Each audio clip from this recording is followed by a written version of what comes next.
நாங்கள் சைக்கிளில் ஸ்கூலுக்கு போவையா, சைக்கிளில் ஸ்கூலுக்கு போகும்போது டைம் ஆகிடும். ஆனால் ஒரு டீ கடையிலேருந்து தங்கச்சங்கிலி மின்னும் பைங்கிளி தானே கொஞ்சியதோன்னு இளையராஜாவோட பாட்டு வந்தால் அந்த சைக்கிளை நிறுத்திட்டு பாட்டை முழுக்க கேட்டுட்டு பாட்டு முடிஞ்ச உடனே சைக்கிளில் ஸ்கூலுக்கு மிதிச்சுட்டு போவேன். அந்த நாள் முழுக்க அந்த பாட்டு மனசில் ஒலிச்சு ஒலிச்சு ஒலிச்சு மனசில் சந்தோஷம் வருமே. பாட்டு என்பது அப்படி சந்தோஷத்தை கொடுக்கணும்.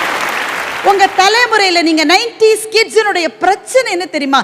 எல்லாமே உங்களுக்கு கை விரல் நுனியிலேயே இருக்கு.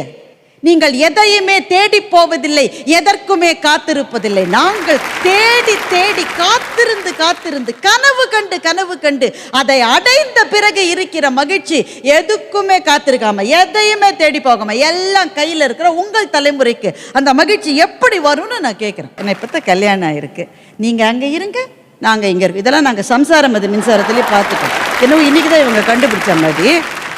நீங்கள் அங்கே இருங்க, நாங்கள் இங்கே இருக்கோம். எது மட்டுமா, நாளைக்கு உங்களுக்கு ஒரு குழந்தை பிறந்தால் 90க்கு பிறகு பிறந்த யாராவது ஒருவர்கிட்ட குழந்தைய கொடுத்துட்டு போவீங்களா?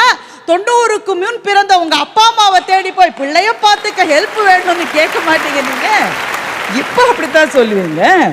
செட்டில் ஆன பிறகு கல்யாணம் செய்து கொள்ளுபவர்களும் அவங்க.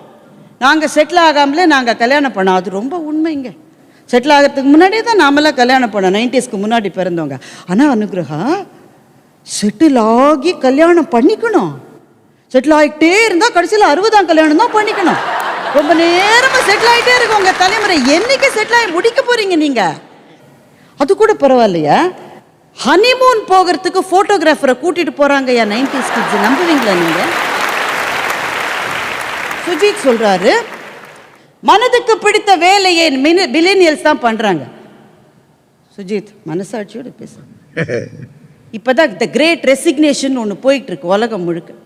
ஐயா, இந்தியாவில் மாத்திரம் போன